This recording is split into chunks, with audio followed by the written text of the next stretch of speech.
Hi, it's Hazel. Welcome to my channel. This is episode 3 of the What's in My Bookcase series that I'm doing and uploading every Sunday. This week I am doing most of the contents of the shelf that is dedicated to sewing and sort of, stitchery type stuff. I left behind all of the, or most of the leaflet type pattern books and so on. I'll just show, a few. Actually, here are some small ones. So I'm hoping that you can see that. So whenever I have a chance, whenever I come across these sorts of things, I pick them up just for the nostalgia. For the record, I never did learn to crochet. Well, I guess that's not entirely true. I did an Afghan once, but certainly nothing resembling anything like this. I had a mother and aunt who were prolific crocheters, and of course was lucky enough to get many of the doilies that they made. So they're little pattern books like this. I don't readily see a date on it, but you can just tell it's old. Yeah, it's funny. No date. I stumbled across some of these. Oh, didn't realize there was an address and a stamp on there. Pincher Creek, Alberta. I guess this was Waterton Park. Anyway, 1956. So I think, people come across these occasionally. Combination of ads and sort of some womanly stuff in here as well. So there are those. This is a bigger book. I probably can't get it all in there at the same time. I tried to find a date earlier. It's funny that they would have a copyright, but no. Oh, printed in France. La-di-da. So obviously bigger, color. So those doilies could obviously be fussy cut, something like this. Oh, this is coming apart. Page like this could be, would be great in a journal. Yeah, this thing is falling apart. Onward. 1952. Again, similar. I guess maybe this one is a little bit different in that it has some more, some different sorts of projects, not just doilies. So again, cool. This one could very well, is my name in here? No, it isn't. I remember we had to have something like this in home ec. Maybe this isn't the exact thing. Okay, sew it all for the home.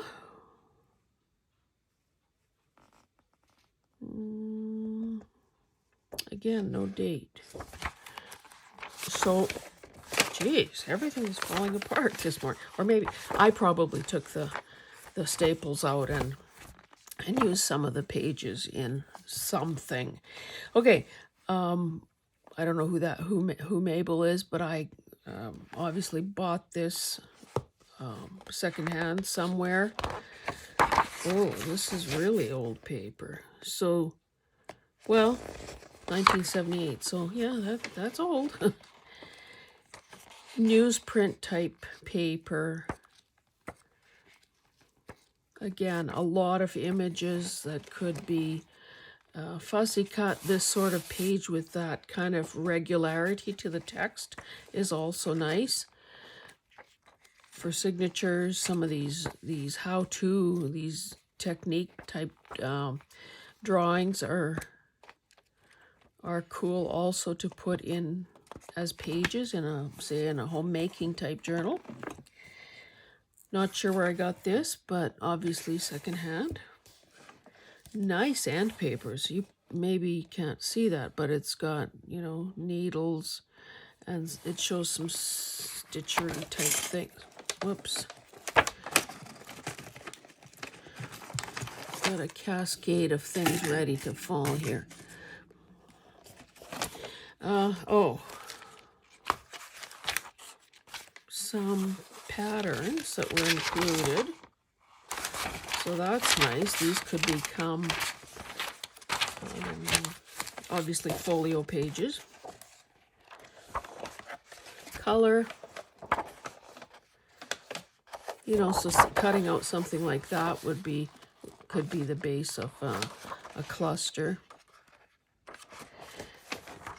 This book is old enough that it has sewn in signatures, so that's good as well.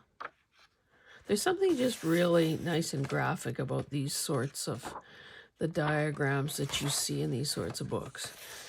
And also that too is pretty lovely. I don't know if I've told you my infamous knitting story. 100 years ago, you know, in home ec, in school, we had home economics. There was a knitting module, and I don't know what it is now or if they even still teach it, but back in the day, the project was those slipperettes. So those knitted things that were fairly simple design, but then it changed kind of for the toe part. And I think all we had to prove that we knew was knit and purl, the two basic stitches.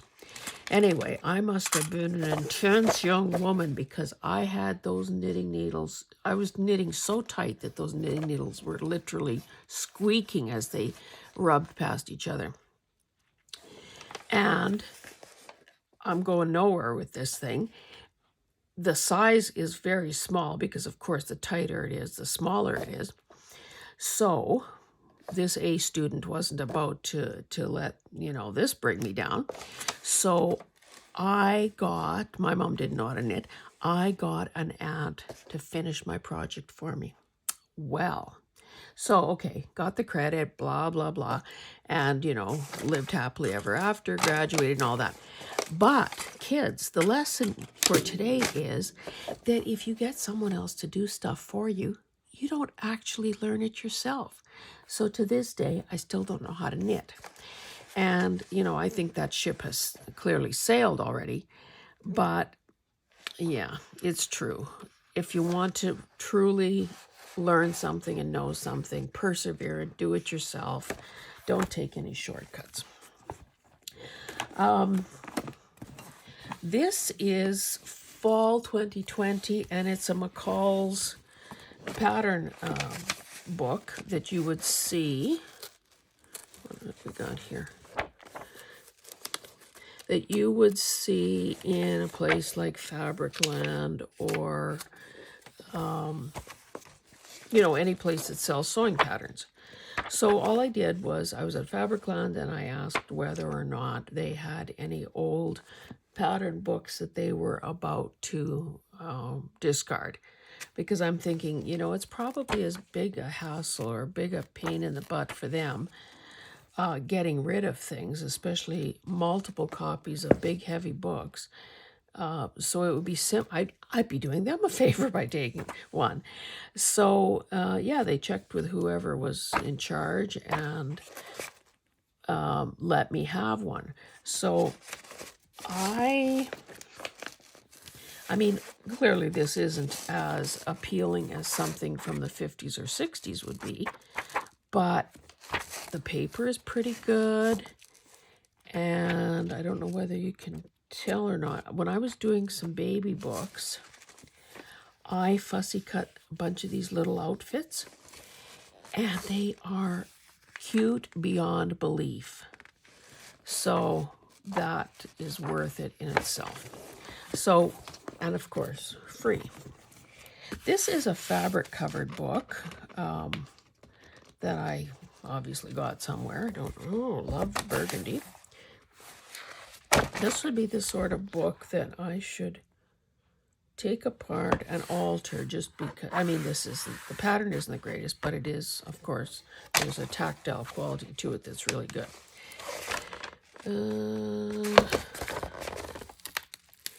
Oh, just glued in. You can see it breaking as I reef on it. So, you know, a page like that probably would lend itself to making an envelope. What have we got here? I like paisley, except these. That was kind of unattractive. Let's see if I can find the date. 60, oh, I know. No. 74. So again, it's old. Graphic nature here. Lovely. And okay, flowers and fruits and flowers and needlepoint, dust jacket, nice cover.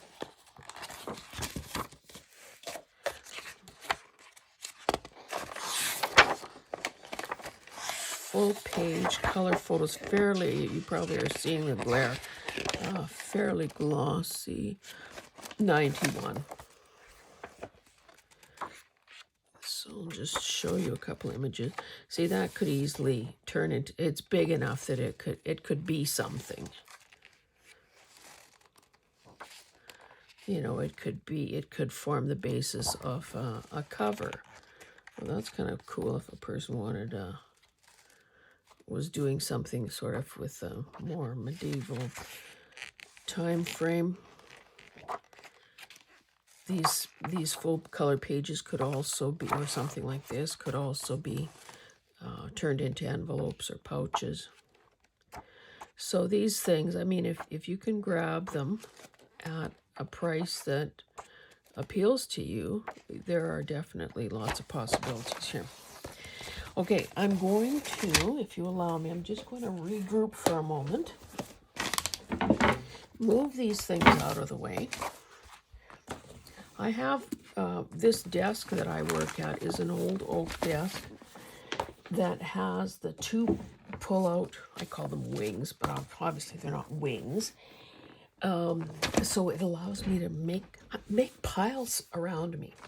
Okay, this, I haven't tried cleaning this cover, but obviously there's some schmutz on it. Better Homes and Gardens sewing book, and it is in a binder format. Can we guess the date based on these colors?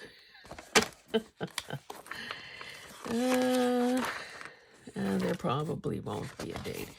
But these, I'm sure you've seen people turn this sort of a format into a journal.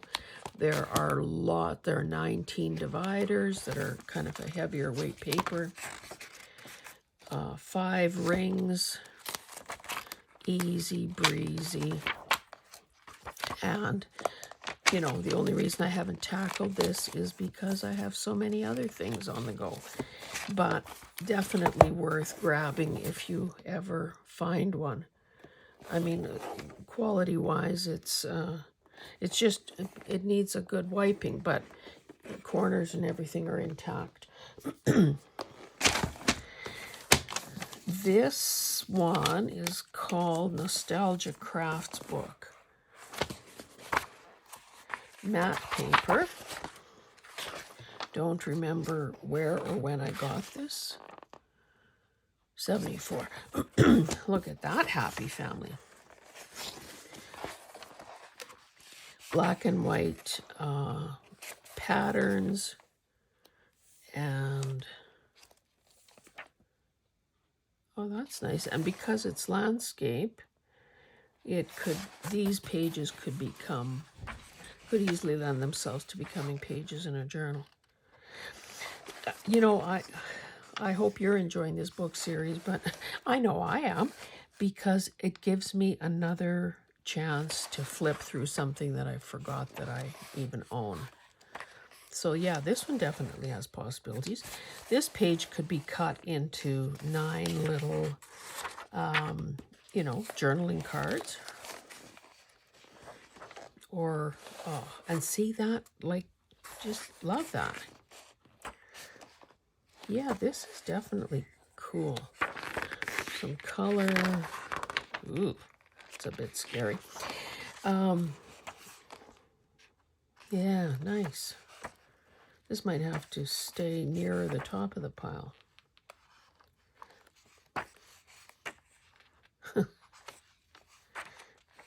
Didn't those old-time kids look a little out of proportion? Teeny tiny feet. Arms that maybe like a football player would have. I don't know. Or maybe that was just a style of illustration back in the day. Nice. And because this, okay, it's more than just sewing, it's craft. So that probably explains why there are more variety there than some other. Okay. Oh, that was the school I attended. Oh, I hate when they do Roman numerals. Is that 52? 1952.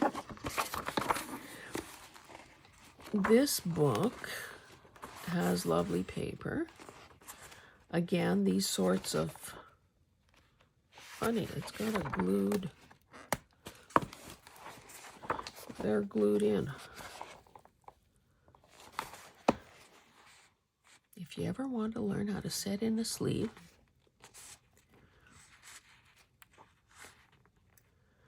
you know, the possibilities are really quite endless here. And you can see they're just illustration, like you can't find a page that doesn't have one or more illustrations on it. So really a gold mine of, are you top heavy or are you pear-shaped? Are you tall? Are you short?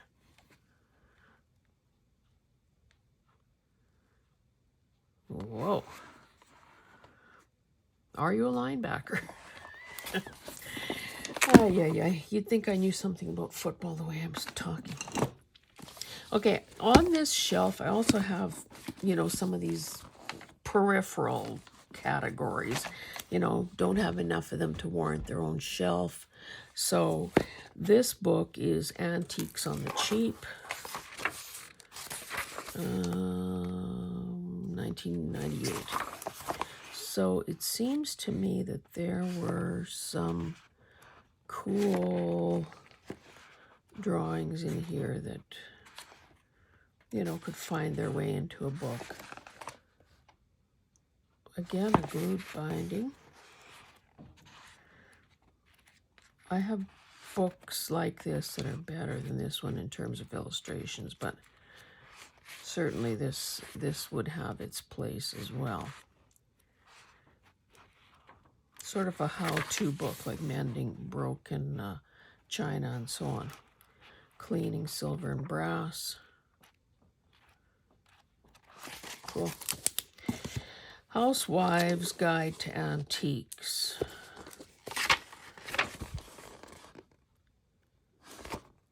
That looks like an old-timey cover. It almost looks like linen or something. Why collect antiques, it says. This has sewn signatures, 1959. Oh, look at all these blank pages. I'm surprised I haven't ripped into this one. Oh, don't care for those photographs. A lot of text. Oh, maybe there aren't. Oh, yeah. Okay, so something like this is cool. Yeah, these little kind of simplistic drawings are nice for our purposes. And you know, something like this that is so symmetrical, is that the word? Not symmetrical, but so laid out in this way, could easily cut it and leave it in strips to form belly bands or you know, a design across a pocket or something. And there's nothing on the back side that a person would care about losing. So, yeah, cool. So it was these drawings that hooked me, I guess. Yeah, that's a good one. The Menders Manual, repairing and preserving garments and bedding. Well, that's a cute little cover and a cute little book. How did we get this far in the video without me measuring something? 7 1/4 almost by 4 5/8.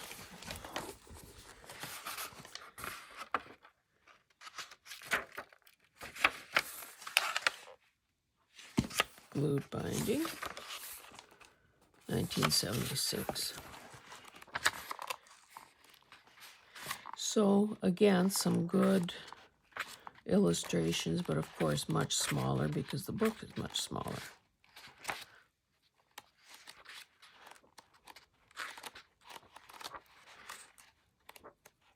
Again, because it's mending, it's, you know, that's sort of the gist of the drawings as opposed to the previous one I showed you. Okay, Sewing Made Easy. 1,000 step-by-step illustrations. Nice cover.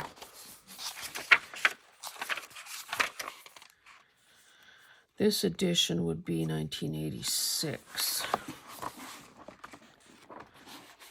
Paper is really quite nice.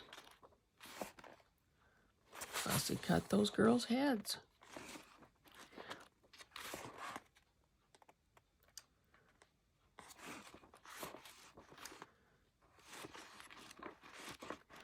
Yeah, there's a lot of appeal to these kinds of books, and I can't believe that I have all these good resources and I haven't yet done a sewing / homemaking / womanly arts kind of journal. Like, what am I waiting for? I've got all sorts of goodies.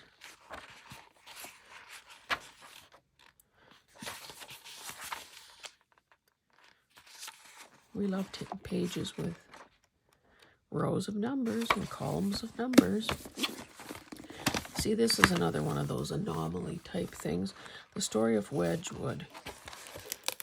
This is just, I think, stapled.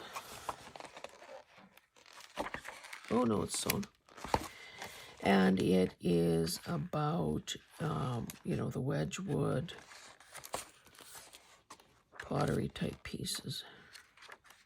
I haven't read this. I do own some Wedgewood sort of trinket box type things. Printed in England.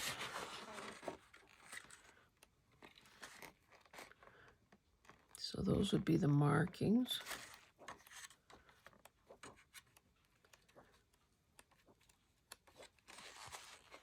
Cool. Fairly glossy paper. I don't see anything in here like I have. Okay, I have one more pile. Well, I'll divide it into two. Clearly, I've taken the cover off this one. Let's see what was it? Oh, Sewing Made Easy. Well, that means I have two of them.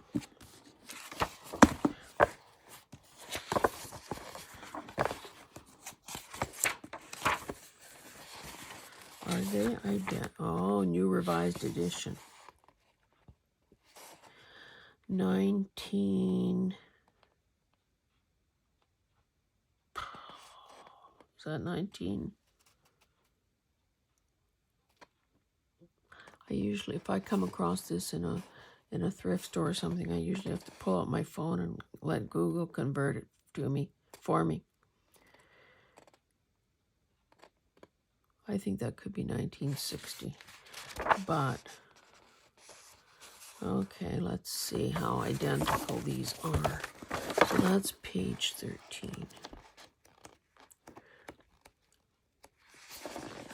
Oh, they've changed that gal.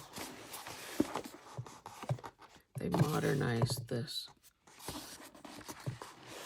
But this is definitely the sort of book that you don't mind having duplicates of.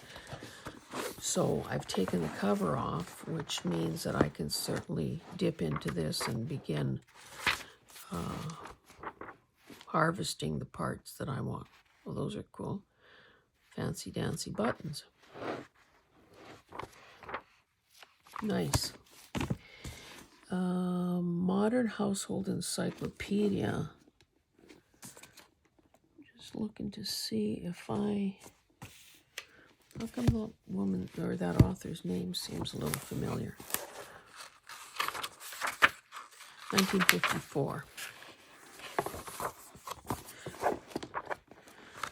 So, it's set up, kind of like a dictionary in a sense, that the entries are alphabetical. This is nice.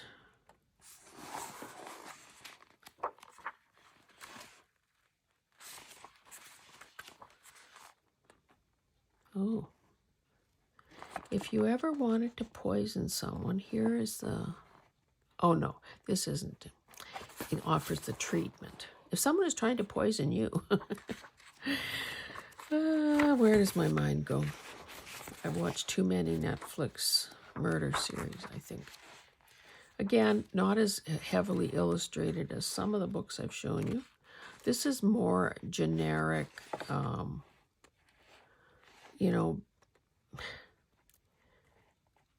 I don't know, well, maybe in the 50s this would have been good, but if you could end up with one sentence on a particular subject, that's probably just skimming the surface, let's say. It's more like a definition than any actual information. Enough about that. Knitting Made Easy. Kind of a cool little book. Oh, let's look for a date. 1970. These are photographs and patterns. So there's some, with knitting patterns, there's a bit of a repetition and sort of a design almost to the page that emerges, depending how complex the directions are. So yeah, a lot of these are a good shape that if a person cut them out, they'd be kind of journaling card size.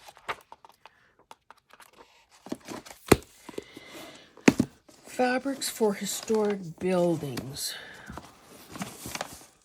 I've got a bit of an issue here with space.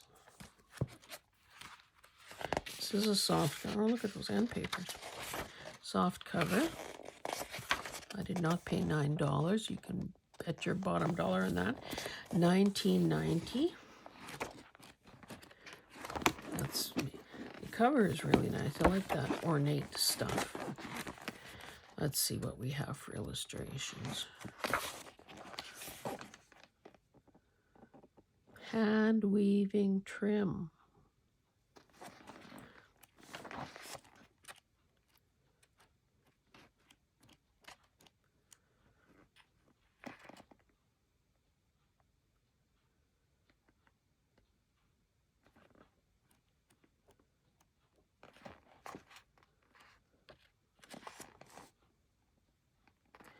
I probably bought this book for the cover more than the contents.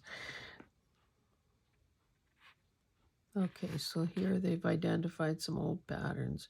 1919, 1921.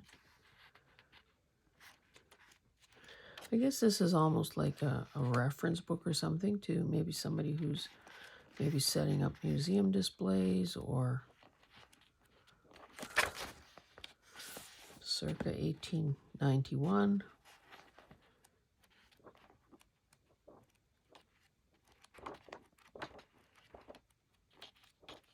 Nice. 1802. You know, it's unfortunate that's, okay, reproduction fabrics. It's unfortunate that some of these, that, you know, a book like this isn't in color. We're getting to the end, guys.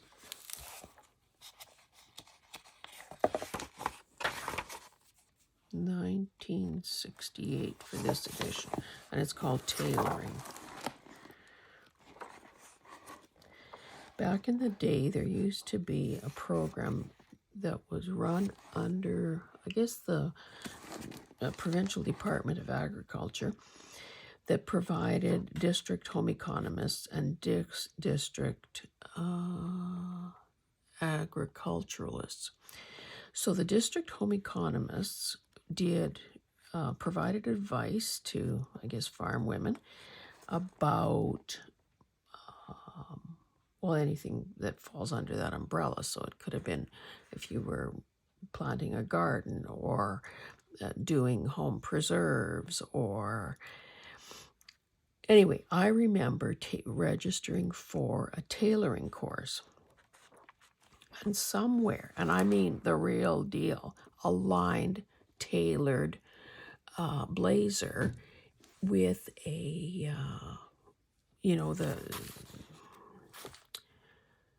interfacing, the whole thing, and I was using wool.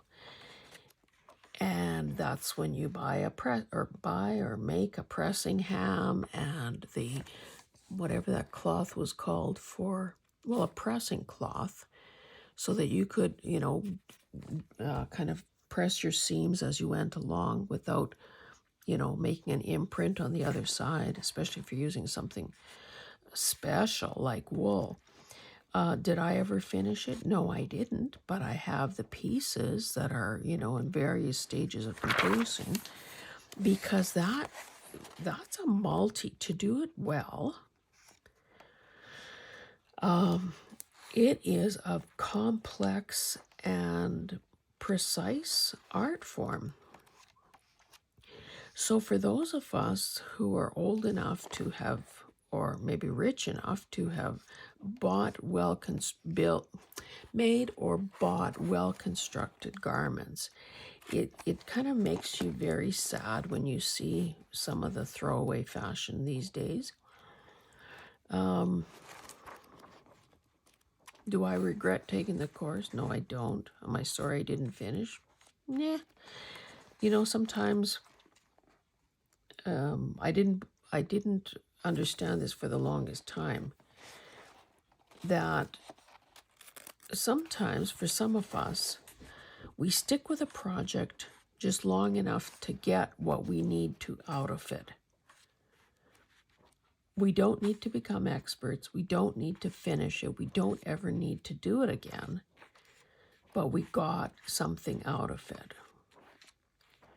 So it took me a long time to learn that. And if that is an understanding or an insight that you need, that may help you feel better about things that you've started and haven't completed, then by all means, the info is yours to use as you will. And maybe let yourself off the hook if you're feeling bad or laying a guilt trip on yourself for having started something and not completing it. So this is exactly the sort of book that would have been a reference for kind of what we're learning, except we were learning from this woman over multiple weeks. You know, even straightening fabric and laying things out properly so they don't twist and go cockeyed on you. Nice, nice book. Okay, two more that you will have seen elsewhere, maybe even own a copy of. And these, of course, are the glorious, let me just slide it around a bit so you can see everything. Maybe it's getting a little too close to the camera. These are the Reader's Digest books. and I've raved about them before. This would be my own, surprised I didn't put my name in, my own personal copy that I would have had probably since it first came out. I did that. Oh, that's the wrong page.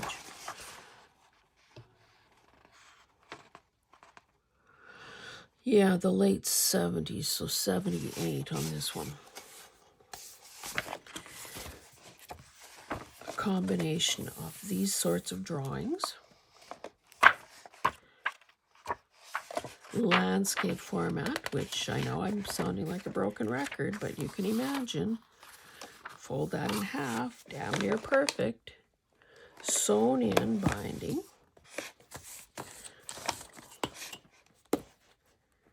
Eight and a quarter, well, almost 8 3/8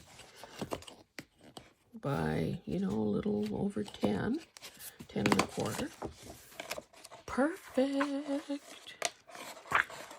It had, I think we saw a few color where they're trying to show you the different types of fabric.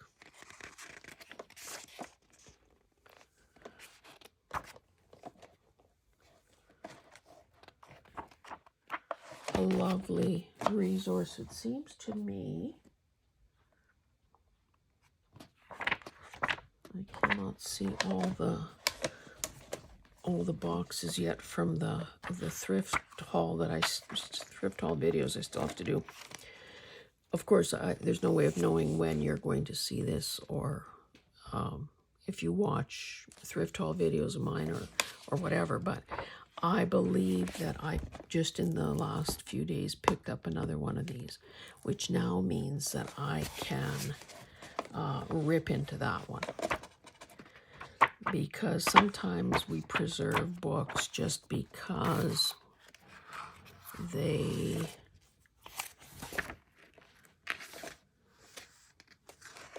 what are these flags here for? Pattern alterations.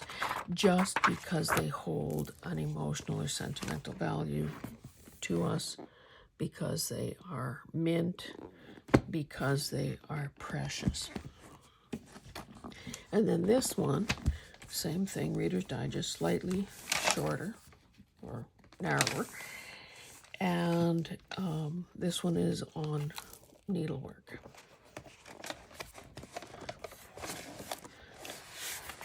Oh, even macrame. I don't know what it is. I know, I can admit that I have several talents, but macrame is not one of them. Oh my God, I was hopeless at that. Never could do it. Like,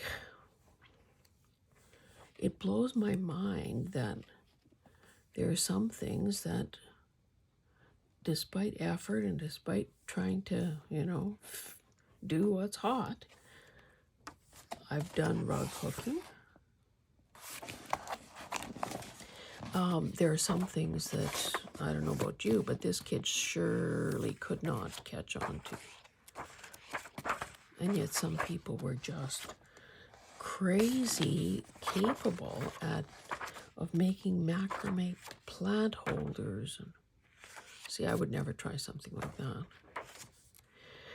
I remember buying a tatting shuttle because I thought tatting was the most beautiful stuff ever.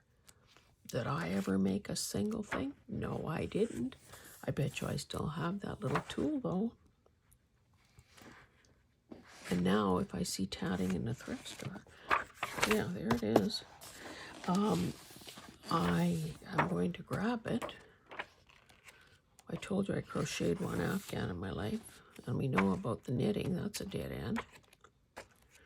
So a combination of patterns, color photos of completed projects, close-up of tools.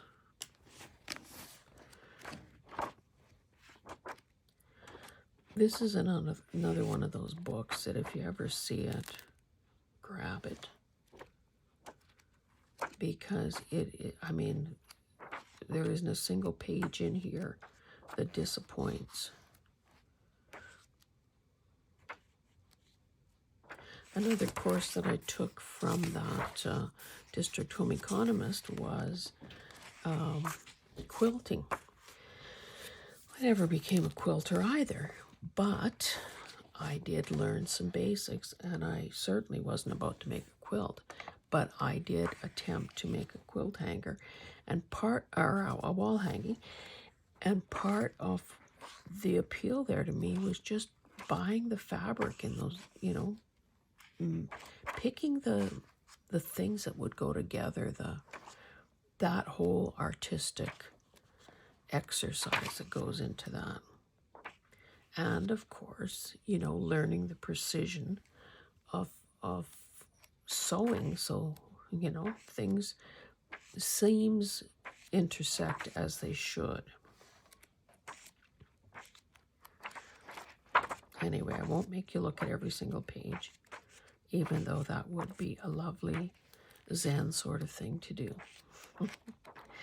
Anyway, I don't know how long this has been going on, but I'm sure that we both have other things we should be getting to. So thank you very much for watching. I don't know what I'm doing for next week's episode yet. The downside of doing this is that I have to drag all these books across the house and make multiple trips. But hey, it's worth it. For me to get a second look at, and for me to be able to share these treasures with you. Thank you. Oh, I guess I should do this.